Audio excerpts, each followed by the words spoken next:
So guys, mag-DIY tayo. Magka-cut tayo ng ating hair.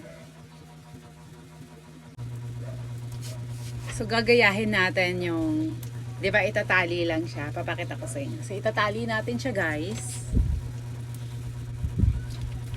Siyempre suklayin natin para pantay.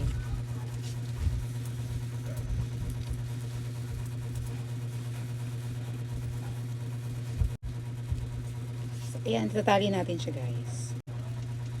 So guys, itatali natin kasi sobrang kapal na buhok ko. Tatali muna natin dyan. And tatalian din natin kung hanggang saan natin siya gugupitin. Kasi guys, sobrang kapal ng hair ko. So bumabagsak. So kailangan ko munang tali. Tatali natin dito. Kasi masyado ng sa color, masyado nang nag-dry yung ating hair. So ito.